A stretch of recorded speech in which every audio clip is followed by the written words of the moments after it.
நம்ம வீட்டுக்கு வந்து ஸ்பெஷலாக ஒரு குட்டி கெஸ்ட் அப்பப்போ வந்துட்டு போவாங்க. ஸோ நான் வெயிட் பண்ணி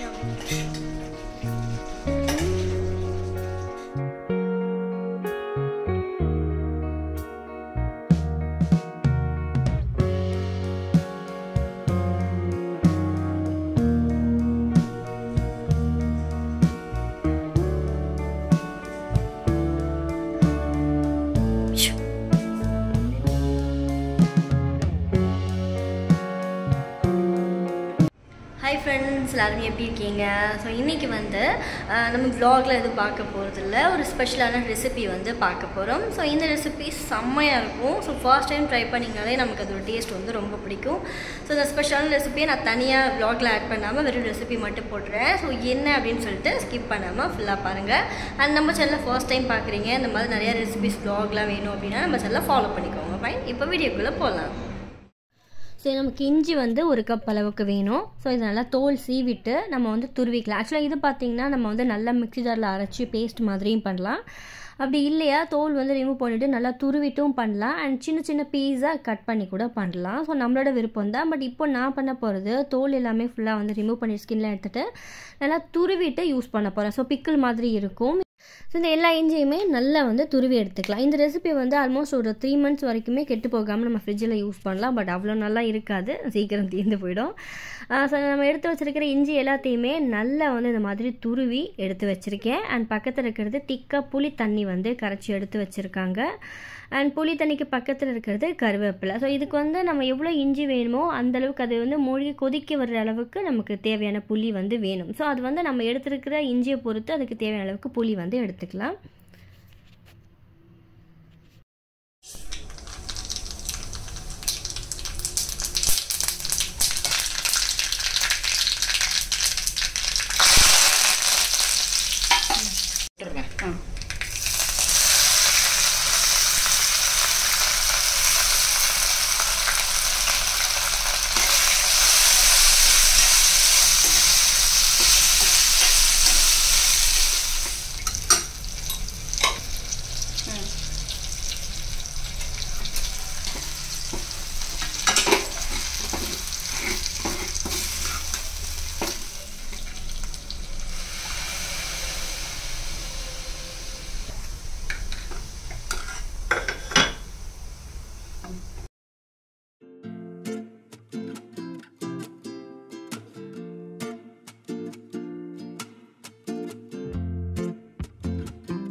வெள்ளை மாறு நாட்டு சக்கரை எவ்வளோ வேணுமோ அந்த அளவுக்கு சேர்த்துக்கலாம். அம்மா வந்து ஒரு 2 ஸ்பூன் அளவுக்கு ஆட் பண்ணியிருக்காங்க, நல்லா பெரிய ஸ்பூனில்.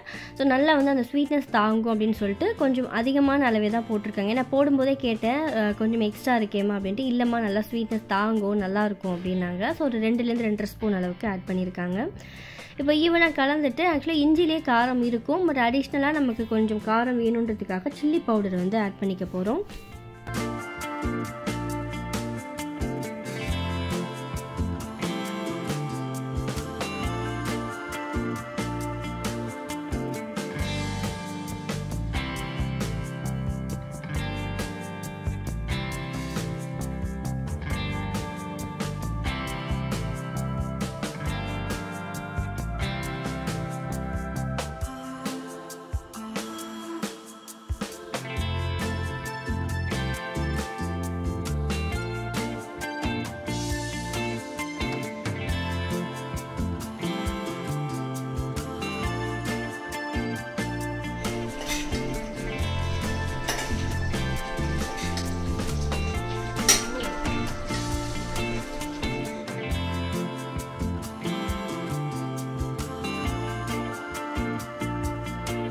ஸோ கொஞ்சம் தண்ணியாக இருக்குது இல்லையா, இதை ஆஃப் பண்ணிவிட்டு கொஞ்சம் ஹீட் போனது பார்த்தீங்கன்னா ஓரளவுக்கு லைட்டாக வந்து இறுகி நமக்கு தொக்கு பதத்துக்கே வந்திருக்கும். ஸோ ரொம்ப டைட்டாக இருந்தால் நல்லா இருக்காதுங்க, ஓரளவுக்கு இலகலாக இருந்தால் நல்லாயிருக்கும். பர்ஃபெக்ட் கலர் அண்ட் வந்து டேஸ்ட்டும் பார்த்தாச்சு. ஸ்வீட்டு காரம் எல்லாமே வந்து சரியாக இருக்குது. பார்க்குறதுக்கே அவ்வளோ டெம்ப்டிங்காக இருக்குது பாருங்கள். ஸோ இது வந்து தயிர் சாதமுக்கு ரொம்ப செம்மையாக இருக்கும். அண்ட் வந்து எனக்கு சாம்பார் சாதமுக்கு பிடிக்கும். நான் தோசை இட்லிக்கெலாம் கூட இந்த தொக்கு சாப்பிடுவேன், நல்லாயிருக்கும். நம்ம இன்றைக்கி சாப்பிட்றத விட ரெடி பண்ணி சாப்பிட்றத விட நல்லா ஊற விட்டுட்டு நாளைக்கே அடுத்து மறுநாள் சாப்பிட்டோம் அப்படின்னா ரொம்ப சூப்பராக இருக்கும். ஸோ மோஸ்ட்லி அதை நைட்டு ரெடி பண்ணிவிட்டு அப்படியே ஊற வச்சுட்டு நம்ம மார்னிங் சாப்பிட்லாம், அப்படி தான் பண்ணுவோம். பட் நான் வீடியோக்காக கொஞ்சம் சீக்கிரம் வந்து ரெடி பண்ணோம். ஏன்னா நல்லா ஊற விட்டால் தான் நல்லா அந்த உப்பு, புளிப்பு, காரம், அந்த ஸ்வீட்னஸ் எல்லாமே பார்த்திங்கன்னா அதில் சூப்பராக ஆட் ஆகிருக்கும். ஸோ நான் அதனால சொன்னேன். கிளாஸ் பாட்டில்லையோ இல்லை வந்து பீங்கான் ஜார்லேயோ வந்து போட்டு இதை ஃப்ரிட்ஜில் எடுத்து வச்சிடலாம். ஸோ வந்து கிட்டத்தட்ட 2-3 மாதம் வரைக்கும் கூட கெடாமல் இருக்கும். பட் நம்ம அவ்வளோ குவான்டிட்டி ரெடி பண்ண போகிறதில்ல. ஸோ இதுவே பார்த்திங்கன்னா ஒரு 2 வாரத்துக்கு வரும்னு நினைக்கிறேன்.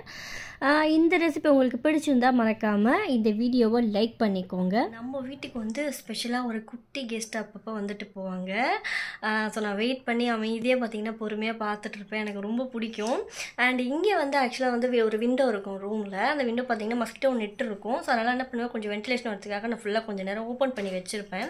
ஸோ சில நேரம் மார்னிங்லேருந்து அந்த ஈவினிங் வரைக்குமே நான் ஃபுல்லாக ஓப்பன் பண்ணி வச்சுருப்பேன். எனக்கு நல்லா காத்தோட்டமாக இருக்கிற மாதிரி இருக்கும். ஸோ அந்த மாதிரி நான் எப்போ ஓப்பன் பண்ணும்போதெல்லாம் அங்கே ஒரு குட்டி கெஸ்ட்டு வருவாங்க. ஸோ நான் யாருன்னு சொல்கிறேன். இப்போ நான் வாய்ஸ் வந்து கேட்குறதுனால வரல. ஸோ ஒரு 5 மினிட்ஸ்க்கு அப்புறம் உங்களுக்கு காட்டுறேன் பாருங்கள். ஸோ இந்த மாதிரி நம்ம வீட்டுக்கு அந்த குட்டி குட்டியான அந்த அணிலோ இல்லை பேர்டோ வந்து எங்கள் வீட்டில் நாங்கள் இருக்கும்போது பார்த்திங்கன்னா அணிலாம் வரும். சின்ன சின்னதாக பார்த்திங்கன்னா பயப்படாதீங்க. நம்ம வந்து குட்டியாக சாதம்லாம் போட்டு அழகாக சாப்பிட்டுட்டு போவோம்.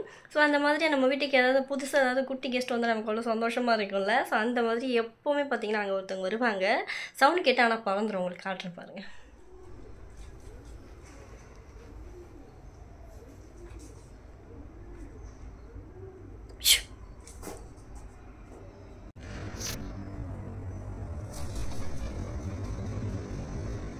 கொஞ்சம் மொபைலை கிட்ட எடுத்துகிட்டு போது பார்த்திங்கன்னா அப்படியே வந்து பறந்துடும். ஆக்சுவலாக எனக்கு வந்து பெட்டெலாம் ரொம்ப பிடிக்குங்க.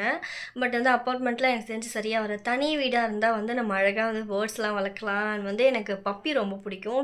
மேபி ஃப்யூச்சரில் வந்து நம்ம வேறு வீட்டுக்கு போனோம் அப்படின்னா கண்டிப்பாக எனக்கு இந்த மாதிரி நிறைய வந்து அந்த குட்டி குட்டி வேர்ட்ஸாக இருக்கட்டும், ஸோ பெட்லாம் நிறைய வாங்கி வச்சுக்கணும் அப்படின்னு ஆசை. எனக்கு ரொம்ப பிடிக்கும் ஆக்சுவலாக. அடுத்து வந்து ஒரு பப்பாளி பழம் ஒன்று வாங்கிட்டு வந்தோம். ஸோ சாலட் மாதிரி சாப்பிடலாம். ஸோ இந்த சீசனுக்கு கொஞ்சம் அதிகமாகவே கிடைக்கும் இல்லையா.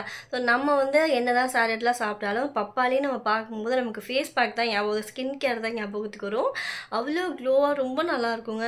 ரொம்ப சிம்பிளான ஒரு விஷயம் தான். ஜஸ்ட் அந்த பப்பாளி ஹனி ஆட் பண்ணிவிட்டு நீங்கள் நல்லா வந்து ஃபேஸை க்ளீன் பண்ணிவிட்டு அதை அப்ளை பண்ணிவிட்டு காய விட்டு வாஷ் பண்ணிங்கன்னா தொட்டு அவ்வளோ சாஃப்டாக நல்லா வந்து ஒரு க்ளோவாக இருக்கும். ரொம்ப நல்லாயிருக்கும். சில ஃபங்க்ஷன் ஃபெஸ்டிவல் போனால் கூட அந்த மாதிரி ட்ரை பண்ணி பார்க்கலாம். ஸோ இப்போ பப்பாளி பார்த்ததும் நம்மளோட ஞாபகம் பார்த்திங்கன்னா ஸ்கின் கேருக்கு தான் போகும். இப்போ நான் ரெடி பண்ண போகிறேன். அண்ட் நல்லா சாப்பிட்ற பதத்துக்கே இருக்குது. ஸோ தோல் ரிமூவ் பண்ணிவிட்டு வீட்டில் எல்லாருக்குமே இதை கட் பண்ணி கொடுத்துட்டு நம்ம ஒரு சின்ன பீஸ் வந்து எடுத்துக்கலாம். அண்ட் இதில் உள்ளே இருக்கிற அந்த சீடு உங்களுக்கு பப்பாளி சீடு கிடச்சிதுன்னா அதை தூக்கி எறியாமல் கொஞ்சம் நல்லா ஓரளவுக்கு வெயில் படுற இடத்துல காய வச்சு அதை எடுத்து வச்சுக்கலாம். அதில் என்ன பண்ணலான்னு சொல்லிட்டு நான் அடுத்த வீடியோவில் சொல்கிறேன்.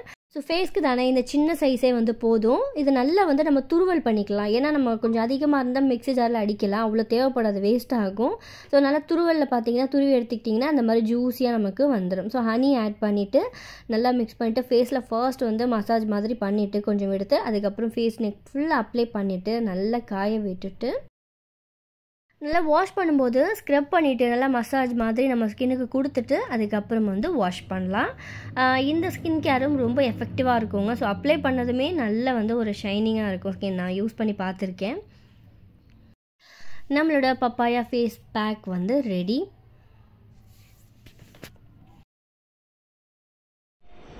ரெடி பண்ணியாச்சு. ஆக்சுவலாக இந்த தொக்கு வந்து நான் சொன்ன மாதிரி சாதம், தோசை, இட்லி, தயிர் சாதம், சாம்பார் சாதம் எல்லாத்துக்குமே சாப்பிட்லாம்.